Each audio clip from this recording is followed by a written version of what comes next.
안녕하십니까, 어민웅입니다.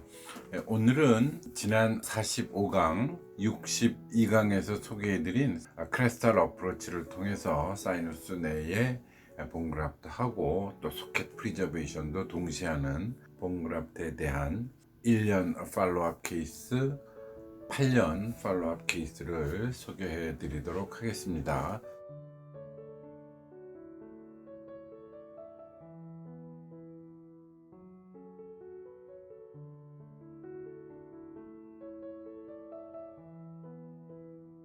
상압 좌측 7번의 경우고요. 발치 후에 약 4주가 지난 후 다시 어프로치해서 플랩을 열고 임플란트를 심기로 하였습니다. 사이누스 내에 염증이 좀 보이고 있어서 드레인되길 기다렸고요. 그래서 이 경우에는 염증도 있었고 크로닉으로 오래 방치된 경우여서 골 형성 능력이 좀 강력한 덴틴 파우더가 필요해서 BMP가 코팅된 몰더블 오토비티 BMP를 사용했습니다. 그래서 발치 후 4주 후에 다시 플랩을 열고 이미 퍼포레이션이 되어 있는 발치와 에이펙스를 통해서 사이누스 내로 본그래프트하고 이렇게 임플란트 식립해서 고정을 얻었습니다. 그 다음 그 소켓 내로 다시 몰더블 BMP 코팅된 덴틴 파우더를 집어넣어서 소켓 프리저베이션을 시행하고 시추한 모습입니다. 수술 당시의 모습이죠. 사이누스 내에 임플란트 식립하였고 파포레이션 된 크레스탈 어프로치를 통해서 사이누스 내에 덴틴 파우더 식립하고 임플란트 식립 후 다시 덴틴 파우더로 소켓 프리저베이션 한 모습입니다. 5개월 후의 모습인데 소켓 프리저베이션 한 에어리아는 상당히 좋은 치로 본 포메이션을 완벽하게 하면서 리모델링 되고 있는 것을 보이죠. 즉 여기 발치와의 경계 부위가 이미 없어진 모습이 보이죠. 그 다음에 사이누스 내에서는 사이누스 멤브레인과 어울려서 약간의 본을 형성하는 듯 보입니다.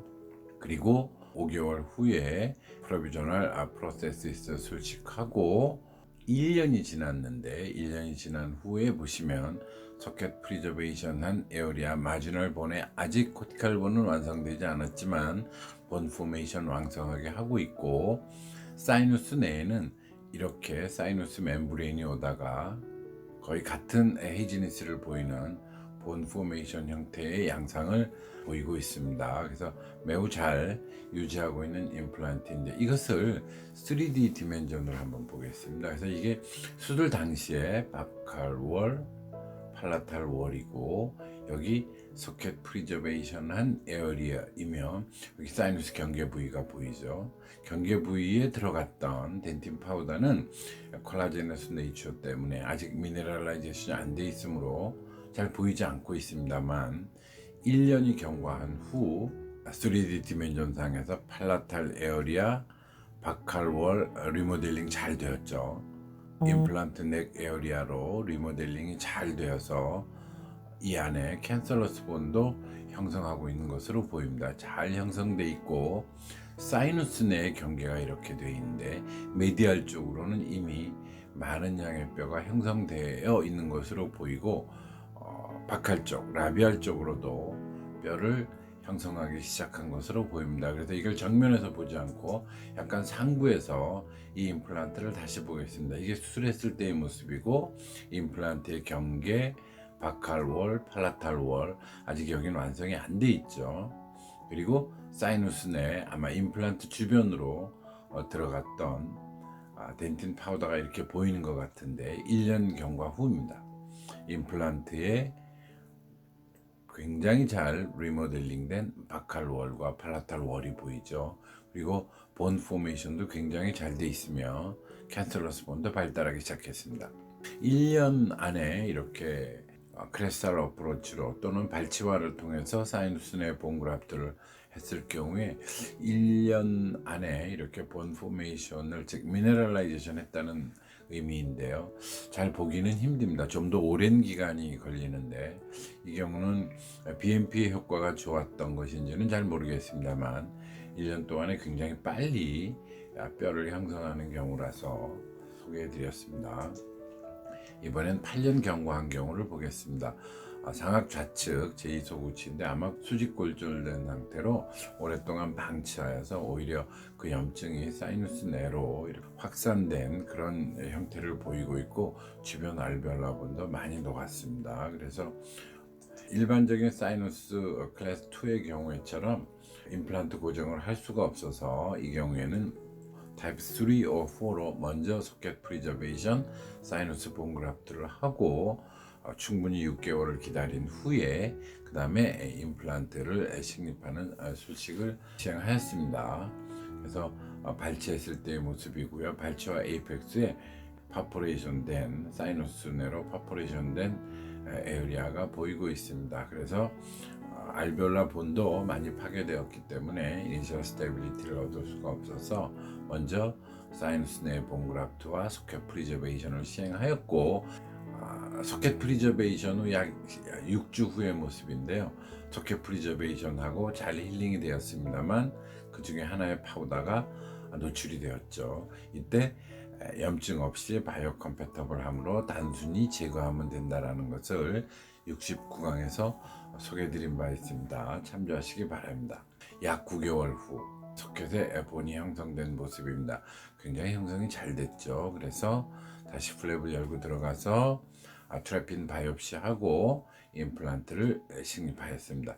매우 잘 형성된 소켓 에리어의 누번 포메이션을 이렇게 트래핀을 하게 되면 여기가 알베올라 소켓 에어리아, 이 안이 사이너스 쪽이 되겠습니다. 그래서 알베올라 에어리아의 바이옵시를 보면 진지바 쪽의 소프트 티슈와 함께 이미 전부 뉴본으로 바뀌어 있습니다. 즉 남아있는 덴틴 파우더는 9개월 정도에는 거의 찾아볼 수가 없고 본메로와 같은 스트럭처도 이미 머추레이션의 증거이죠.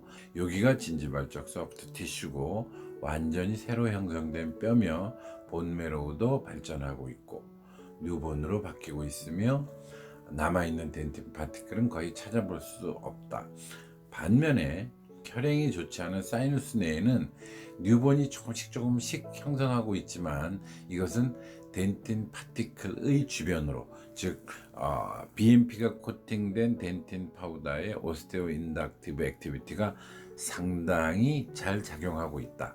오스테오 인덕티비티의 에비던스일 수도 있죠. 그래서 덴틴 파티클 주변으로만 조금씩 뉴본이 형성되고 있고 아직 많은 양의 덴틴 파티클을 볼 수가 있습니다. 즉 소켓 내와 사이누스 내 블러드 서플라이가 다르므로 같은 이식자라 하더라도 본 포메이션 양상이 다른 것이죠. 좀 더 많은 시간이 사이누스엔 필요하다고 하겠습니다. 이 경우에 저희가 이제 팔로우업을 쭉 해보겠습니다. 수술 당시의 모습입니다. 소켓 프리저베이션 하였고 그 전에 사이누스 내로 이렇게 발치화를 통해서 본 그래프트를 한 모습이죠. 그 다음에 8개월 후의 모습입니다. 소켓 프리저베이션 에어리아도 코티칼 본과 함께 리모델링을 하는데 반해서 사이누스 내의 덴틴 파우더도 미네랄라이제이션이 되는 듯한 라디오페크한 모습으로 잘 본 포메이션을 하고 있습니다. 그래서 이 8개월 후에 여기에 임플란트를 식립하였고 여기가 사이누스 내죠. 임플란트를 식립 후 6개월이 지났습니다. 이때 이제 로딩을 하기 위해서 했는데 알베올라 본 에어리아의 리모델링과 본 포메이션은 매우 우수하고 사이누스에는 약간 분리된 듯 보이면서 임플란트 에이펙스를 잘 감싸고 있습니다. 왜냐하면 사이누스의 임플란트에 맞춰서 식립하였기 때문이죠. 그래서 이렇게 임플란트를 식립하고 1년 반 정도의 시간 후에 파이널 로딩과 함께 엑스레이를 살펴봤더니 CT상에 바칼본, 팔라탈본, 임플란트 하우징을 잘 유지하고 있고요.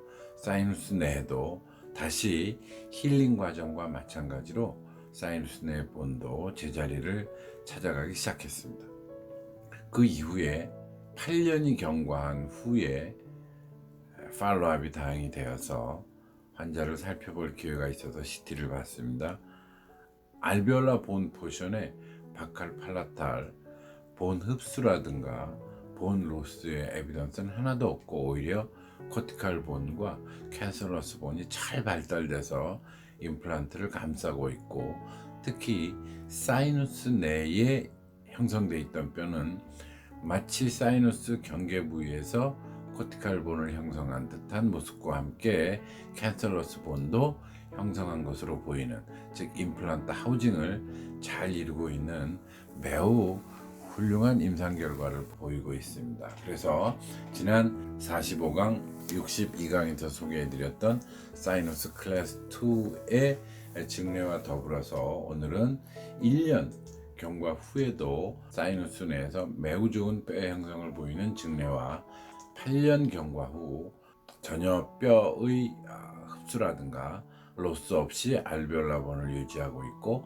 사이누스 내에서도 코티코 캔슬러스 본을 형성하고 있는 듯한 모습을 보이는 아주 훌륭한 메인티넌스를 하고 있는 사이누스 클래스 2의 팔로우업을 소개해 드렸습니다.